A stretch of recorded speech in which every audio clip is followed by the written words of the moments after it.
ఎంఎస్టీవీకి స్వాగతం. రెండు తెలుగు రాష్ట్రాల ప్రజలకు నమస్కారాలు.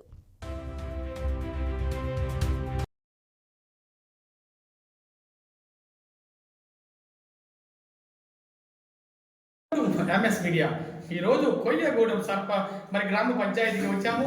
ఇక్కడ సర్పంచ్గా గెలిచినటువంటి భానుమతి లింగా నాయక్ గారిని కొన్ని విషయాలు తెలుసుకున్నాం. నమస్తే సార్.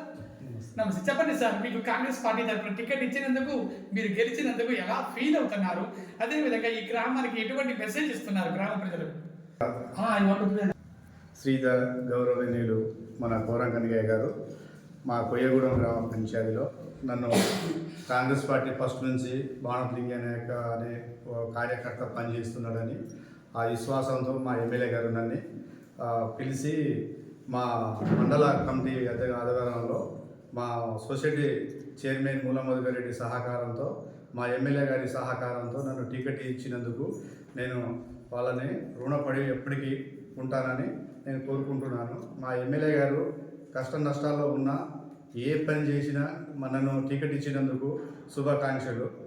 మా ఎమ్మెల్యే గారిని మేము పోయినసారి 58,000 ఓట్ల మెజార్టీతో గెలిపించినాం. ఈసారి భారీ మెజార్టీ గెలిపించి ఆయనకు మంత్రి స్థాయిలో తీసుకుపోవాలని మా ఏజెన్సీ గ్రామ పంచాయతీ సర్పంచులు మేము కోరుకుంటున్నాం.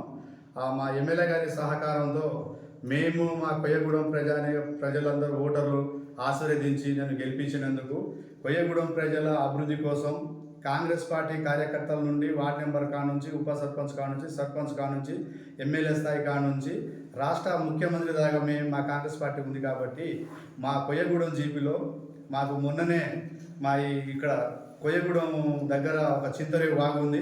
ఆ వాగుకి మాకు మా ఎమ్మెల్యే గారి చొరవతో, మా సొసైటీ చైర్మన్ మూల మధుకర్ గారి చొరవతో మాకు బ్రిడ్జి శాంక్షన్ అయింది. 4 కోట్ల రూపాయల బ్రిడ్జి. ప్రజెంట్గా మాకు సుద్దరేవు 22 లక్షల బిల్డింగ్, స్కూల్ బిల్డింగ్ వచ్చిందండి. మాకు మళ్ళీ మొన్న సుద్దరేవు యువ బిల్డింగ్ ఒకటి వచ్చింది. ఇక గ్రామ పంచాయతీలో మేము అభివృద్ధి చేస్తున్నాం. ప్రజలకి నీళ్లు, మంచి చెడు అన్నీ చూసుకుంటున్నాం. ఇంకా మాకు ప్రభుత్వం మాకు ఆధారపడి మేము ఏజెన్సీలో ఉన్నాం.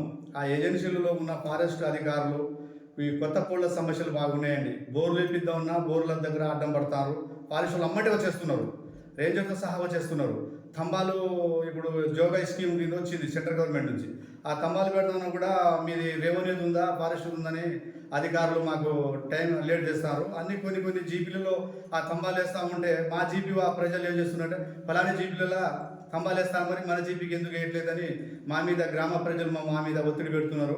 మేము వాళ్ళ ఆశీర్వాదంతో మేము గెలిపించినాం. వాళ్ళ కోరికలు కూడా మేము తీర్పియాలని మేము కోరుకుంటున్నాం. మా ఎమ్మెల్యే గారి దీని మీద చాలా సీరియస్గా తీసుకొని ఫారెస్ట్ అధికారులని, దీని సెక్షన్ అధికారులు ఎవరెవరు ఉన్నారో ఆ అధికారులను పిలిచి ఈ స్కీమ్ జోగా స్కీమ్ అనే ఆ స్తంభాల పైన సంబంధించిన ఏడీఏ గారికి పిలిపించి ఈ గ్రామ పంచాయతీలో ఉన్న లెంతు స్తంభాలు ఉన్నాయి, ఆ స్తంభాలను కూడా ఏపీఎల్ని మేము ఎమ్మెల్యే గారికి కోరుకుంటున్నాం. మా ఈ కొయ్యగూడెం ప్రజలందరూ మమ్మల్ని ఆశీర్వదించారు. ఆ ప్రజల కోసం మేము ఎప్పటికీ రుణపడి ఉంటాం, అభివృద్ధిలో ముందుకు పోతాం. మా ప్రభుత్వం రేవంత్ రెడ్డి గారి నాయకత్వంలో మేము పనిచేస్తున్నాం. దయచేసి మీ మీడియా మిత్రులకు మేము అందరూ చెప్తున్నాం, తెలంగాణ స్టేట్లో ఉన్న మీడియా మిత్రులకు అందరూ చెప్తున్నాం, ప్రతి గ్రామ పంచాయతీలు, ప్రతి రాష్ట్రం గురించి మీరు మాట్లాడి స్పందన చేసి ప్రజల్లో తీసుకుపోవాలి సార్. దయచేసి మీరు వచ్చినందుకు మీకు శుభాకాంక్షలు, రుణపడి ఉంటాం. ఓకే సార్, చెప్పండి, మీరు రాజకీయాల్లోకి దేనికి వచ్చారు? సర్పంచ్గా ఎందుకు వచ్చారు? సార్, మీరు చెప్పినందుకు అసలు కాంగ్రెస్ పార్టీ అంటే ఇది ఒక వ్యవస్థ. మేము గెలిపించినాం, కాంగ్రెస్ పార్టీ ప్రజలు మమ్మల్ని ఆశీర్వదించి గెలిపించారు. అసలు సర్పంచ్ అంటే ఏంది? సర్పంచ్కి సర్వ హక్కులు ఏమేమి ఉంటాయి? 1 సైడ్ యాక్ట్ అంటారు. మాకు మన ఈ 1 సైడ్ యాక్ట్ అంటే వాటర్ చెట్టు బాబతులా మాకు కొన్ని స్కీములు ఉన్నాయి.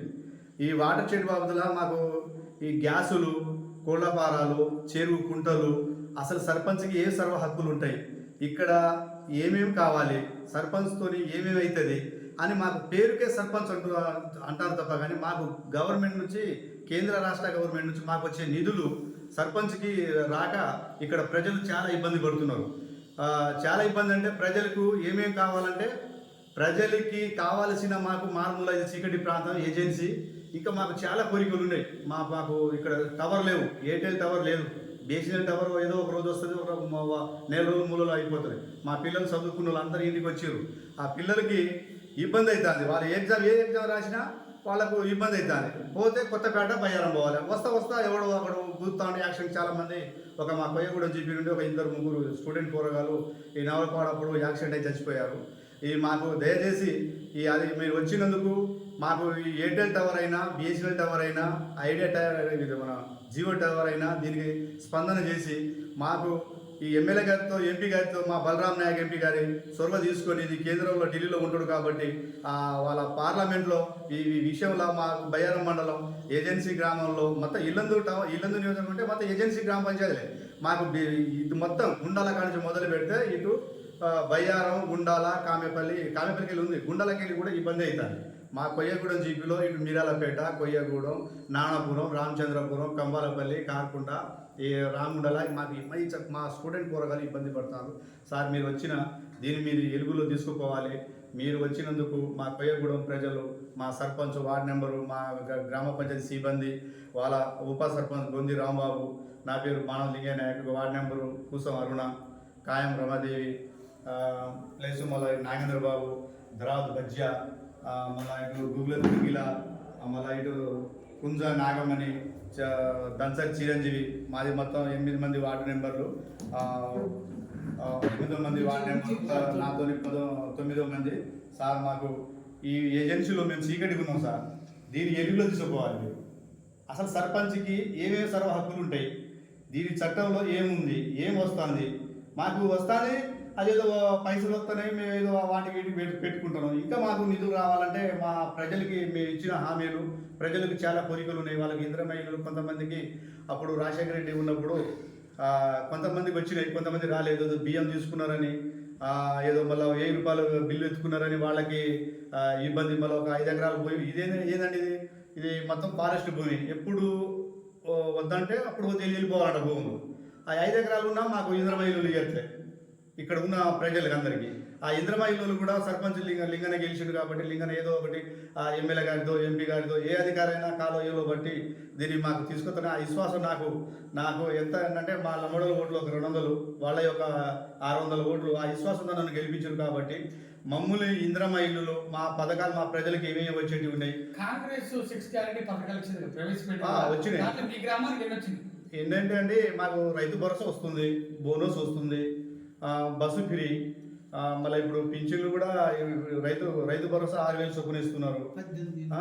మళ్ళీ కరెంటు 200 యూనిట్ ఉంది, ఉచిత కరెంట్ ఉంది. మహాలక్ష్మి కూడా మంచిగా ఉంది. సన్న బియ్యం, రేషన్ కార్డు ఇచ్చారు. ఇవన్నీ ఇప్పుడు వచ్చిన ప్రభుత్వం మాకు వచ్చిన కానీ ఈ 2 సంవత్సరాల మాకు చాలా పథకాలు అందుకున్నాయి. తిరిగి 2029 కాంగ్రెస్ ప్రభుత్వం వస్తుంది అనుకుంటున్నారా? వస్తుందండి, 100% వస్తుంది. మా ప్రభుత్వం వస్తుంది. మళ్ళా జూన్ 2, జూన్ 7-5 తారీఖున మళ్ళీ ఇప్పుడు మాకు 4,000 పింఛను కూడా మా ప్రభుత్వం ఆదేశాలు ఇస్తున్నారు. ఆ పథకాలను కూడా మేము చిన్న చేస్తూనే ఉంటాం. ఇప్పుడు మాకు ఇంకా 2 సంవత్సరాలు ఉంది టైం చేయడానికి. ఇప్పుడు ఏ ప్రభుత్వం చేసినా 10 సంవత్సరాలు చేయాల్సిందే. బీఆర్ఎస్ ప్రభుత్వానికి గత మీరు చూశారు, ప్రభుత్వం పనితీరు చూశారు, కాంగ్రెస్ పనితీరు చూశారు, ఏంటి వ్యత్యాసం కారణం? ఇప్పుడు బీఆర్ఎస్ ప్రభుత్వంలో దళితులకు 3 ఎకరాలు భూమి ఇస్తూ ఉన్నారు, 3 ఎకరాలు భూమి వేయలేదు. దళితులకి సీఎం చేస్తున్నాడు, సీఎం చేయలేదు. రైతు బంధు వేసాడు, రైతు బంధు అందరికి వేయలేదండి. 25,000 కాడ నుంచి 50,000 70,000 చేసారు. ఇవాళ మా ప్రభుత్వం 2 లక్షల రూపాయలు మాఫీ చేసారు. అంటే కొంతమంది ఆగిరు, మరి అది ఏ లోపం ఉందో ఏందో వాళ్ళు చేస్తాం అంటున్నారు. మా ప్రభుత్వం బీఆర్ఎస్ కన్నా మా కాంగ్రెస్ ప్రభుత్వం 100% బెస్ట్. కవిత గారు పార్టీ పెట్టింది కదా, అది మీకు ఏమైనా ఎఫెక్ట్ అవుతుంది? మాకే ఎఫెక్ట్ ఏం లేదండి. ఇప్పుడు కుటుంబం వాళ్ళిద్దరు ముగ్గురు అన్నదమ్ములు ఇప్పుడు ఏరే పడితే భూమి ఎవరికి 10 ఎకరాలు ఉందనుకో, ముగ్గురికి 3 ఎకరాలు 9 ఎకరాలు, ముసలికి 1 ఎకరం పోతుంది. ఇప్పుడు మాకు 100 ఎకరాలు ఉంది, 100 ఎకరాలు మేము మేమే కుటుంబంగా సాధించుకుంటాం. కాంగ్రెస్ పార్టీ అంటే సముద్రం, ఇది కాంగ్రెస్, ఇదే ప్రాంతీయ పార్టీలు కాదు సార్. రేపు మేము రాబోయే రోజుల్లో మా రాహుల్ గాంధీ ప్రధాని అయితే మా రాష్ట్రం ఉన్న రాష్ట్రాల్లో మా గ్రామ పంచాయతీలు మంచి డెవలప్ చేస్తామండి. దయచేసి మీరు వచ్చినందుకు శుభాకాంక్షలు. భానుమతి లింగా నాయక్ గారు ఆయన ఆవేదనను మేము వ్యక్తపరిచారు. మేము చీకటిలో ఉన్నాం, ఏజెన్సీ ప్రాంతంలో ఉన్నాం, మరి అడవుల్లో ఉన్నాం, మమ్మల్ని కూడా గుర్తించండి, మా సమస్యలు చేయండి, కొంత మా భూముల గురించి, ఆ పోడు భూముల గురించి రెవెన్యూ భూములుగా మార్చండి, ఎన్నో ఇబ్బందులు పడుతున్నాం, మాకు టవర్ కూడా లేదు, ఒక ఎయిర్టెల్ కానీ ఎవరైనా కూడా రావాల్సిందిగా కోరుతున్నామని ఆయన బాధను వ్యక్తం చేస్తున్నారు. ఇదంతా ప్రజా దృష్టికి వెళ్ళాలని మేము ఆశిస్తున్నాం. ఈ గ్రామాన్ని ఆదర్శ గ్రామంగా తీర్చాలని మేము కోరుతున్నాం. Thank you very much. MS media, ప్రతి చోట ప్రజల మాట.